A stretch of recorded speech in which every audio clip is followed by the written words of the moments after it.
ñu xam ne président de la république jël na ay mesures yoo xam ne ni dafa dëppoo ak situation actuelle u xeex bi ñuy xeex coronavirus.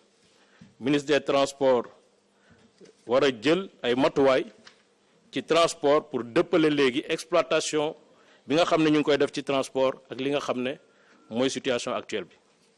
moo tax ñu ngi saluer bu baax mesures yooyu nga xam ne président jël na ko di rafetlu aussi mesures yi nga xam ne ministre de l'intérieur jël na ko léegi pour arrêter li ñuy wax transport interurbain de voyageurs. loolu nag li ñu ko mën a feeloo ci mesures yooyu moo ñu jël ay mesures yu am solo ci exploitation bi nga xam ne moom la ñuy def ci oto yi. moo tax ñu ne léegi oto yi xam nañu dafa am ay carte grise yu ñuy affecté ay place ci oto yi moo xam oto transport privé la yaa xam oto transport public la mais oto bu nekk ci sa carte grise wax nañ la ne nangami place nga yeb place yooyu dañu koy wàññi à moitié maanaam bu dee oto boo xam da ngay def 35 places léegi 12 places ngay def wala lu wàcc ci wàcc bi bu dee oto boo xam da ngay def 20 places léegi 10 places ngay def bu dee 25 12 places ngay def bu dee 35 dañ koy diviser par 2 ainsi de suite. taxi yi nga xam ne aussi dañ nekk taxi urbain di daw amoon ci seen carte grise 5 places autorisées taxi yooyu léegi ñetti places la ñuy def y compris place su conducteur bi maanaam day jël ñaari client plus kuy dawal muy ñett. oto yi nga xam ne aussi ay oto jàmbur lañ maanaam defuñu transport public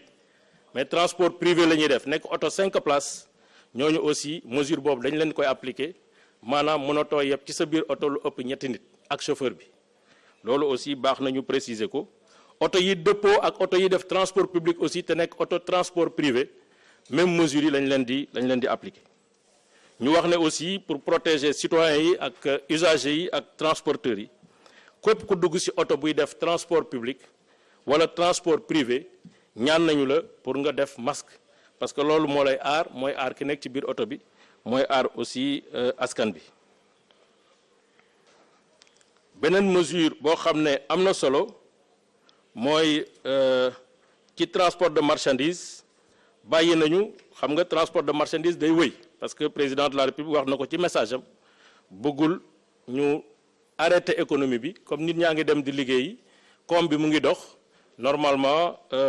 transport de marchandise bi dafay continuer waaye terewul dafa am nag ay charte yu bees yu ñu ci yokk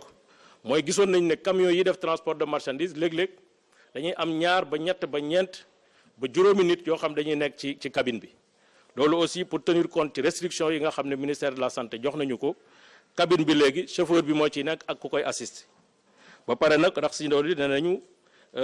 lépp loo xam ne nii ay protection la yu chauffeur yi war a jël ak ki koy assister dañ ko war a jël matal ko sëkk. ci gaar yi aussi gis ngeen ne gaar yi lieu de regroupement la maanaam commerce administration lu nekk fay nekk ci biir gaar yi donc loolu tey nee nañu dañu koy dakkal pour éviter justement regroupement yi donc gaar yi dañuy interdire regroupement yi fa nekk ak njaay mi nga xam ne dëppoowul wala en tout cas c'est pas lié au fonctionnement des gares. ci autoroute yi wax nañu aussi ñi nga xam ne ñoom ñooy doxal autoroute yi ñu gën a góorgóorlu ci cet gi ak cetal gi gën a protéger seen personnel di leen jox ay masques ak ay gants mais gis nañ ne aussi ci autoroute bi léeg-léeg dafay am transaction manuelle yu bare ci carte yi ñuy jokkalante mais aussi ci monnaie bi ñuy jokkalante donc loolu aussi wax nañ leen ñu jël ci ay matuwaay ba nga xam ne ñu koy def dañuy sol ay gants def ay masques ba transaction yi nga xam ne mooy nekk ci autoroute bi du indi ay tolof-tolof loo xam ne dina gaañ doomu aadama ci jamono yi ñu toll. may wax na nag gis ngeen mesures yooyu yëpp ñu jël def ko ci benn arrêté tënk ko dina nekk lu métti particulièrement fii ci Dakar nga xam ne Dakar transport bi dafa xaw a sooxe maanaam offre de transport dëppoowul ak demande de transport bi nga xam ne moom mooy une demande très forte ba ngeen gis sax phénomène yi ci am yëpp développement taxi clandestin yi di am ay gares routières flottantes di am léeg-léeg sax surcharge wala surnombre pour être plus précis di am donc loolu wax nañ leen ne danañu ko xeex danañu ko dakkal woot naa ci police ak gendarmerie ak képp koo xam ne yoon may na la kattan ci loolu nga war ko xeex ba nga xam ne tey conditions yi ñu nekk ay war gaynde ay allo Dakar ay horaire yooyu yëpp dañ koy arrêté gaar yi tamit nekk ci ay endroits officiels yoo xam ne c'est des endroits assainis bu am hygiène bu am sécurité boo xam ne fa la nit ñi di yéege ñu mën a xool fan la ñu yéege ak fan la ñu wàcc parce que nag jamono moo laaj loolu aussi moo tax may demander ñi nga xam ne ñoo nekk ci autoroute nekk ci transport nekk ci service de transport yi demander aussi usagers yi lii nga xam ne def nañ ko te mu dëppoo li nga xam ne mooy sàmm suñu wér-gu-yaram ñun ñëpp nañ ci tënku ba mu am benn faay te loolu mooy may ndam société bi loolu mooy may ndam aussi ministre de la santé ak personnel de santé bi nga xam ne guddeeg bëccëg ñu ngi nekk di xeex pour coronavirus jóge fi mesures yooyu yëpp nag bu amee dinañ xam ne effectivement bu offre bi wàññeekoo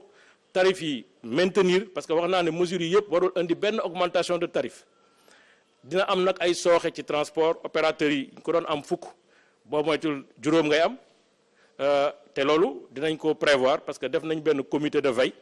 boo xam ne nii ñoom ñëpp ñu ngi ci biir waa AFTU ñu ngi ci biir syndicat transport ñu ngi ci biir opérateurs yaa ngi ci biir usagers yi ñu ngi ci biir pour ñu mën a saytu perte boobu nan lay toll ci gare routière yi saytu ko ci AFTU saytu ko ci taxi AIBD yi saytu ko ci lépp ba nga xam ne incha allah comme président taxawal na kuréel gu mu tuddee ak fond bu mu tuddee force Covid 19 ko loolu bu ñu koy saytoo ba pare dinañ ko jox ministre de l'économie jox ko ministre des finances pour ñu xool secteur bi nan lañ leen di mën a jàppale ba ñu sàmmonteeg li nga xam ne mooy tëralin yu bees yi xanaa di gërëm ñëpp di sant ñëpp di ñaan nag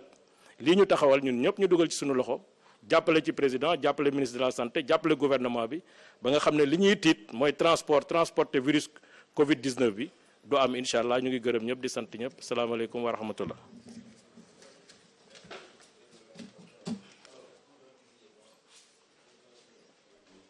jërëjëf Issa Thioro Gueye kon nag dëgg nga li nga xamante ne moom la fi ñaari jëruñ yi daal di wax maître Oumar Youm nag moo mujjee wax gannaaw bu mu àddoo nag daal di nay dellu si ci mesure yu nga xamante ne daal di nañ ko